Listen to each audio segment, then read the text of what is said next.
Yom Tov. Today is the 24th of April 2020. This is Friday. I'm Stephen Bruck. You're watching Messianic Moment Ministries, and thank you for being here.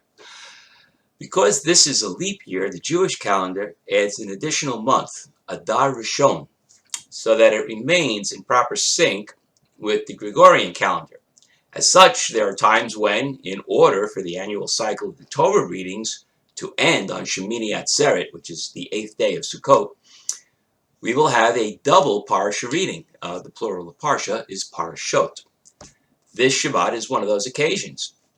So both of these readings today deal with uncleanliness, which would prevent one from being allowed to enter the sanctuary, and in some cases requires isolating the person until the condition is determined to be resolved. The first reading deals with leprosy, which in Hebrew is called zarat, of the body, the clothes, and even the walls of the house. And the second reading deals with uncleanliness caused by bodily excretions, such as seminal emissions and menstrual flow. Now, the Torah tells us how to determine if the zarat is contagious or not, and also what sacrifice is required for either of these forms of uncleanliness once the person has been declared clean. With regard to those suffering zarat, until such time as the person is declared clean, they are to be isolated from the rest of the community.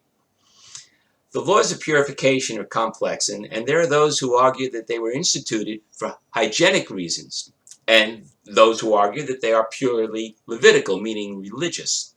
The former hold that these laws prevent the spread of disease, and the latter that they are designed to bring us to a more holy station in life.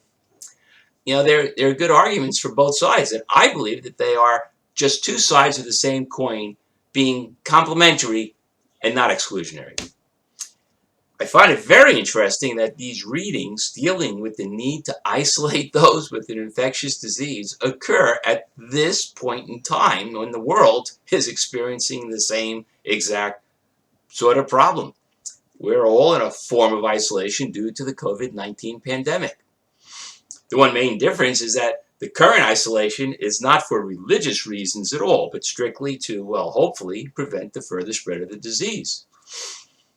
But is there a religious side to it? I think we can look at this pandemic as a way to gauge the spiritual status of a country. For instance, here in America, our politicians, who have been at odds since the election of the current president, are not working together at all to help the citizens, but using the current panic to play the blame game. One side saying the administration didn't do enough, fast enough, and the administration saying that they did what they did in a timely manner. And when they wanted to do more, they were held up passing legislation because the opposing party wanted to fill the legislation with their own pork. In the meantime, the people these politicians are supposed to help and work for, you and me, suffer, and we will suffer even more after this de facto martial law is lifted, because we will be in a recession.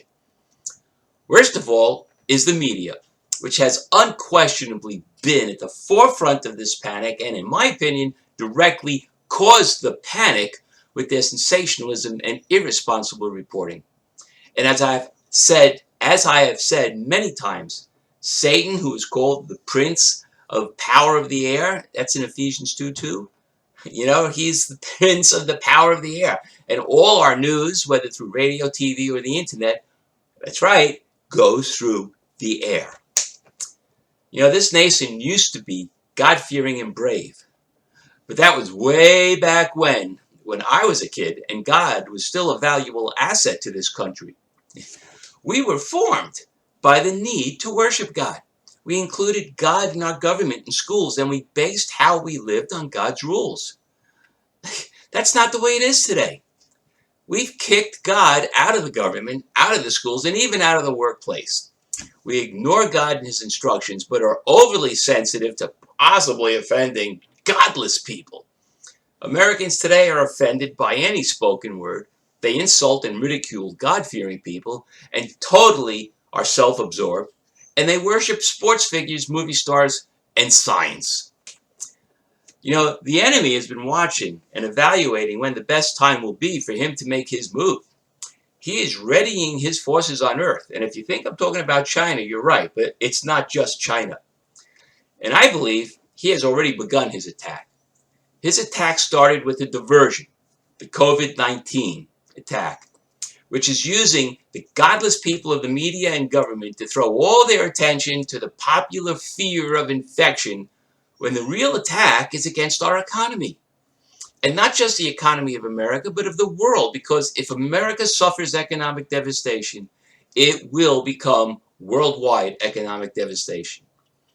The current program of isolation in America is the means to an end, not just for slowing the spread of this current pandemic, which, by the way, won't really keep people from catching it in the long run, but for setting us up for the Antichrist to gain a foothold in order to take charge of this country, then the world.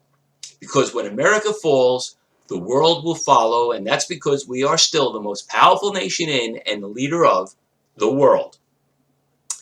The Shabbat reading for tonight couldn't be more appropriate and timely.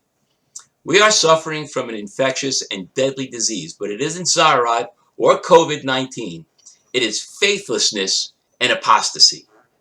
This pandemic has proven that people today are easily controlled by fear, which is not what the Spirit of God gives, but is a tool of the enemy. You know, people are not saying goodbye anymore. They are saying, be safe. But I think we should be saying, trust God and don't be ruled by fear. Amen. So, thank you for being here. And please subscribe, click the icons, go back to the website, click the subscribe button in the right margin, share me out, check out my books. And remember, I always welcome your comments. Until next time, Hitrot and Shabbat Shalom.